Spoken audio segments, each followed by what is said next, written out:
रामपुर गांव में एक गरीब आदमी हरिया अपनी पत्नी गौरी के साथ रहता था। हरिया का एक बड़ा भाई था जिसका नाम था सुखिया, जो गांव में जमींदार के नाम से जाना जाता था। उसने हरिया के साथ चालाकी करके सारी अच्छी उपजाऊ वाली जमीन इन अपने नाम कर ली थी और बंजर वाली जमीन हरिया के नाम कर दी थी। लेकिन हरिया एक निर्मल और शान दिल इंसान था। उसके भाई ने उसके साथ चालाकी की, लेकिन हरिया को कोई फर्क नहीं पड़ा। वहां मजदूरी करके अपना घर चला रहा था। फिर एक दिन, अरे जी, घर में राशन बिल्कुल खत्म है और हम लोग आज भूखे ही रहेंगे। और हम लोग आज इतने गरीब और लाचार हैं सिर्फ तुम्हारे भाई की वजह से, क्योंकि अगर उन्होंने तुम्हारे साथ चालाकी ना करी होती तो शायद हम लोगों को दर दर की ठोकरें खानी ना पड़ती। अरे गौरी, ऐसा मत बोलो, इसमें मेरे बड़े भाई का कोई दोष नहीं है। यह तो दोनों के भाग्य की बात है। और ऐसे भी मेरे हिस्से में जो आया वो भाई ने मुझे दे दिया, और जो उनके हिस्से में आया वह उन्होंने ले लिया। अब इसमें उन्होंने गलत क्या किया है? अरे आपको यही नहीं मालूम है कि आपके भाई ने आपके साथ क्या चालाकी करी है? देखो, उन्होंने उपजाऊ वाली जमीन अपने नाम कर ली है और बंजर वाली जमीन आपके नाम कर दी है। अब इसमें उन्होंने आपके साथ चालाकी नहीं करी तो क्या किया है? अरे नहीं गौरी, अगर तुम्हें विश्वास नहीं है तो मैं आज ही अपने भाई के पास जा रहा हूँ और उनसे कुछ ऐसा की मांग करता है, और फिर तुम देखना मेरे भाई मुझे तुरंत पैसे दे देंगे, क्योंकि वह मेरे बड़े भाई है और उन्होंने मेरे साथ कोई चालाकी नहीं करी है। गौरी, ओके, अब मैं जा रहा हूं अपने भाई के पास उनकी परीक्षा लेने के लिए।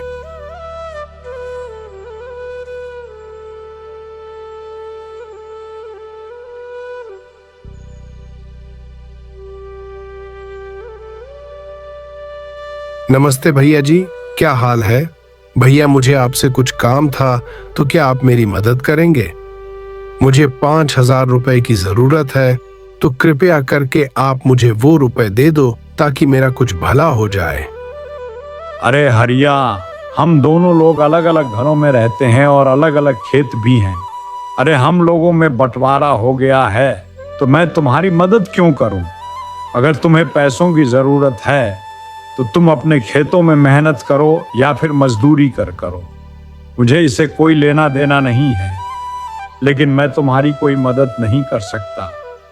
अरे भैया, हम लोगों का बंटवारा हुआ है और सिर्फ जमीन घर का ही हुआ है, और हम दोनों भाइयों में जो खून का रिश्ता है उसमें थोड़ी ना बंटवारा हो गया है। और जब भी किसी को कोई जरूरत पड़ती है तो उसे अपना ही याद आता है।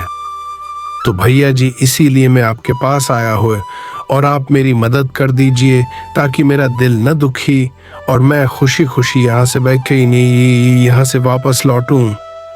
देख हरिया, तू मुझे ज्ञान मत दे, क्योंकि मुझे भी मालूम है किसके साथ क्या करना है। और देख, तू कुछ भी कह ले, लेकिन मैं तेरी कोई मदद नहीं करूंगा। और अब मेरी राय बस यही कह रही है कि तू मेरे घर से निकल जा, नहीं तो मैं तुझे नौकरों से धक्का मारकर बाहर निकलवाऊंगा, तो तेरी बेइज्जती होगी। और मैं तुझ पर थोड़ा बहुत तरस खा रहा हूँ ताकि तेरी बेइज्जती ना हो, इसलिए मैं तुझे चुपचाप घर से निकाल रहा हूँ, और अब तू यहाँ से चला जा। इसके बाद हरिया एक पेड़ के नीचे बैठ जाता है और अपने आप से बोलने लगता है, सच में मेरी पत्नी जो भी कह रही थी सच कह रही थी, बिल्कुल ठीक कह रही थी। और आज साबित हो गया कि मेरे भाई अपने भाई जैसा बर्ताव नहीं कर रहे हैं। मैं उन्हें चाहे जितना प्यार दूं और इज्जत, लेकिन वह मुझसे सही ढंग में बात नहीं करेंगे। आखिर मैं क्या करूं? और मैं अपने भाई से कभी कुछ कहा भी नहीं, लेकिन पता नहीं वह क्यों मुझसे नाराज है और मुझ पर गुस्सा कर रहे थे। हे भगवान, मेरे पास तो पैसे भी नहीं हैं, तो कृपया करके आप कुछ मदद करें। हरिया को अपनी पत्नी की बातों पर बहुत विश्वास हो जाता है। फिर वह अपने घर की ओर जाने लगता है।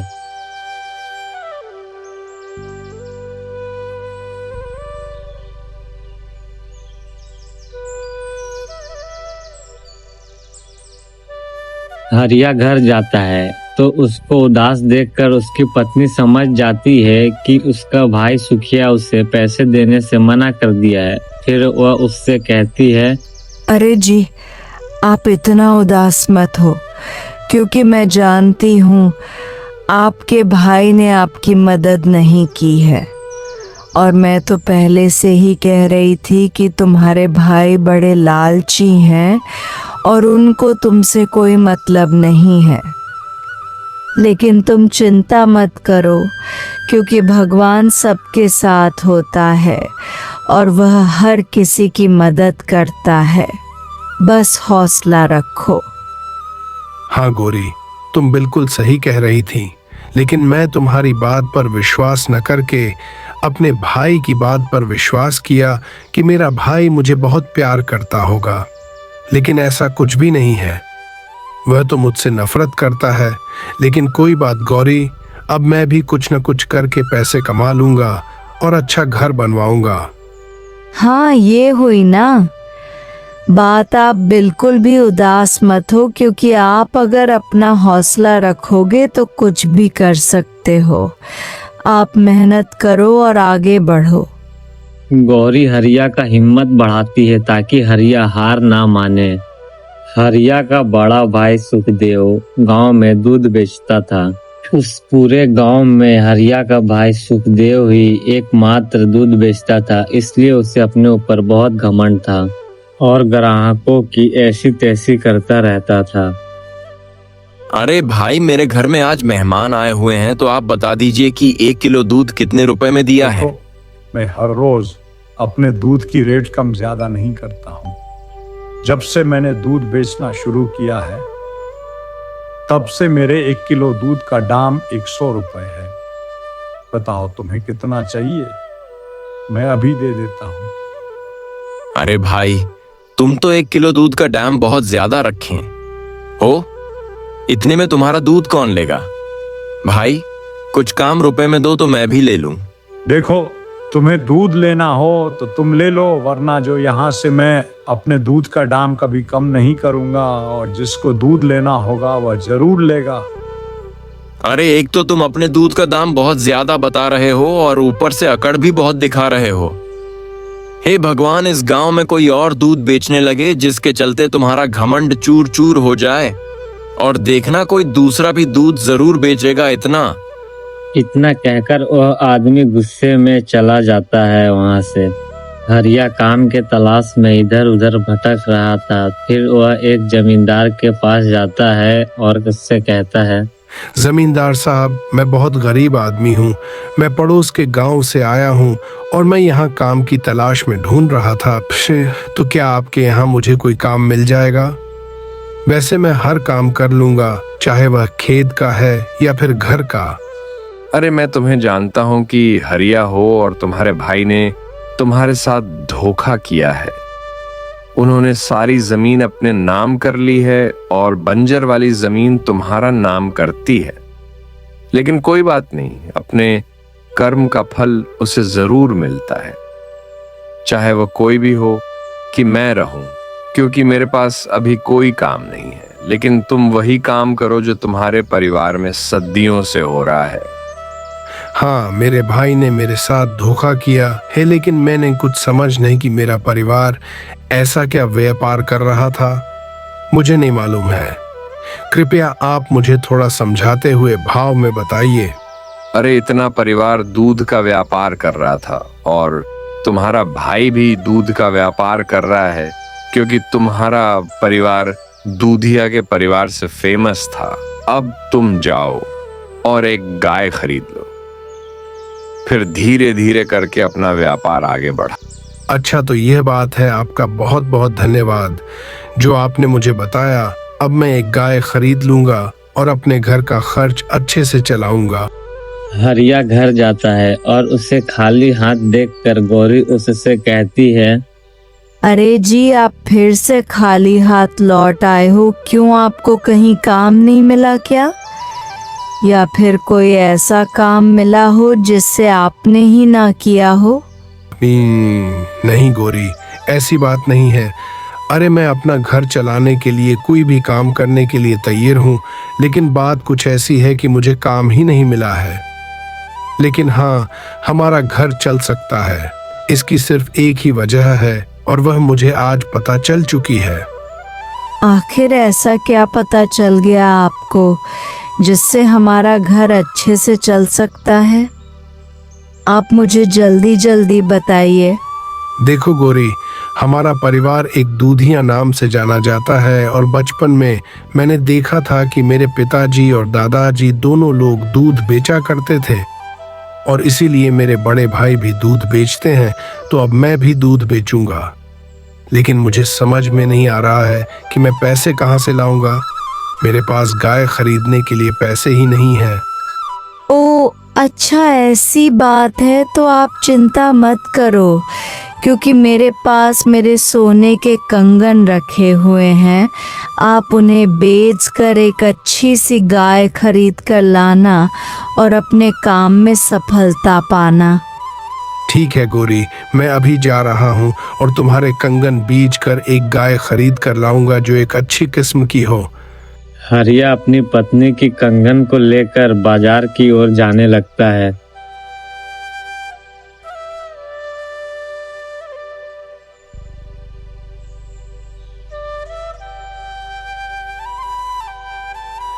भाई साहब, आपके पास बहुत सारी गाय हैं और देखने में भी बहुत अच्छी लग रही हैं। मैं झूठ नहीं बोलूंगा और मुझे गाय खरीदनी है। तो भाई साहब, आप मुझे बता दीजिए कि एक गाय का मूल्य कितना है, क्योंकि मैं एक ही गाय खरीद लूंगा। भाई, मेरी एक गाय का मूल्य 5,000 रुपए है और मेरी सभी गाय अच्छी किस्म की है। दूध देने में बहुत अच्छी है। अगर आपको दाम सही लगे तो ठीक है भाई, मेरे पास सिर्फ 5,000 रुपए ही है, तो आप मुझे एक गाय दे दो। हरिया गाय को लेकर अपने घर आ जाता है। वह गाय ऐसी होती है कि बिना बच्चों के ही दूध देती है, क्योंकि वह गाय वाला गाय के बच्चों को बेच देता था।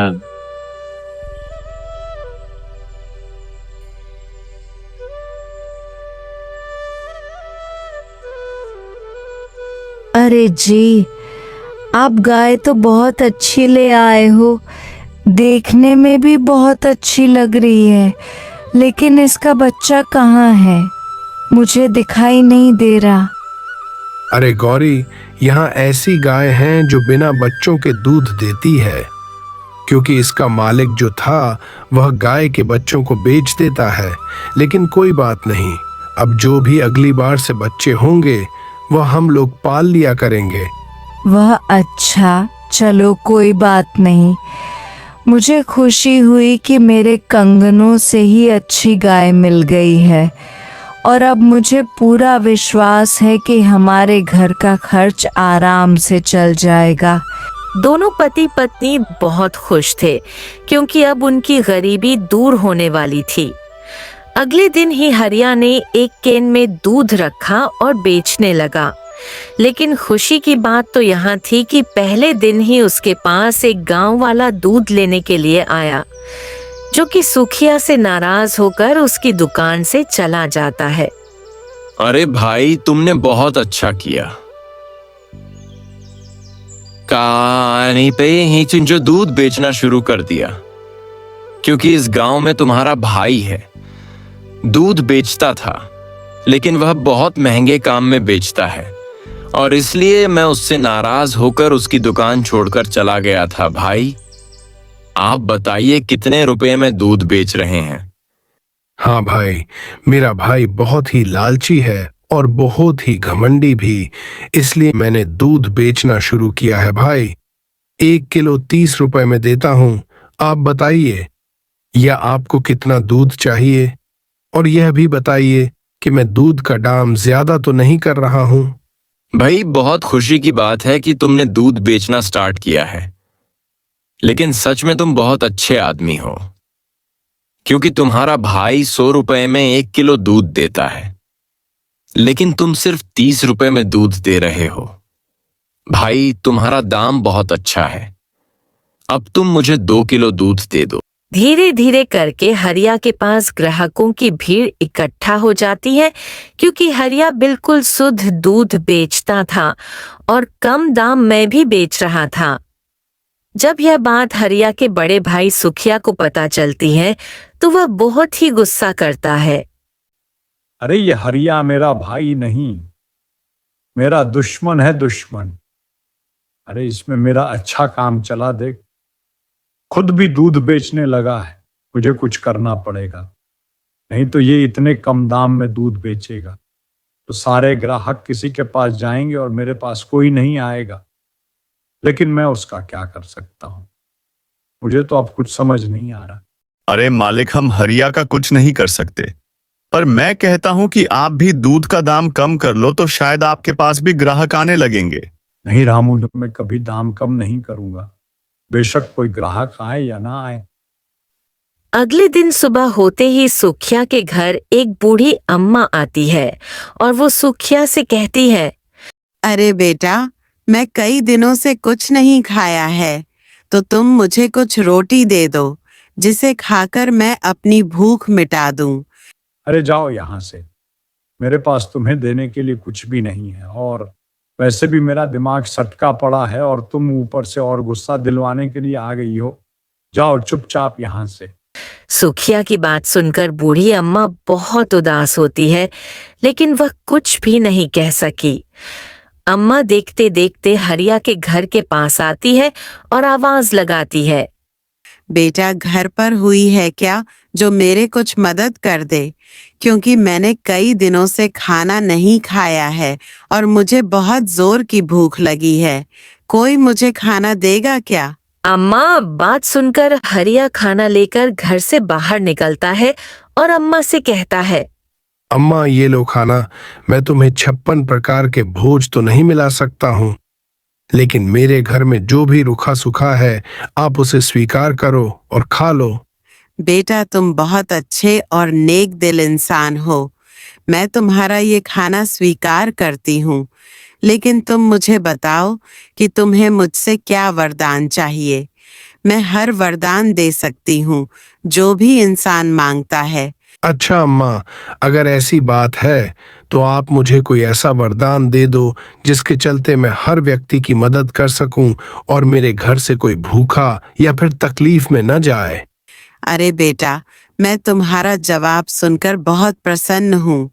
मैं तुम्हें वरदान देता हूँ कि तुम जो भी कहोगे वह हो जाएगा।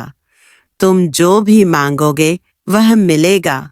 लेकिन बेटा, इतना याद रखना, इस वरदान का गलत इस्तेमाल कभी मत करना और अपने लालची सुख के लिए कभी मत करना।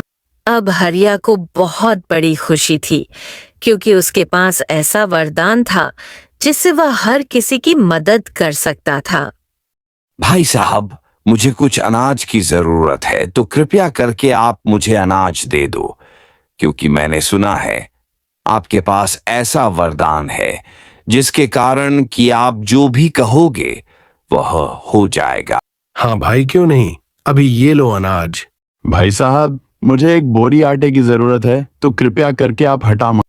अब हरिया और गांव वाले बहुत खुश थे, क्योंकि हरिया हर किसी की मदद कर रहा था। इसी तरह वह अपना जीवन बिताने लगते हैं।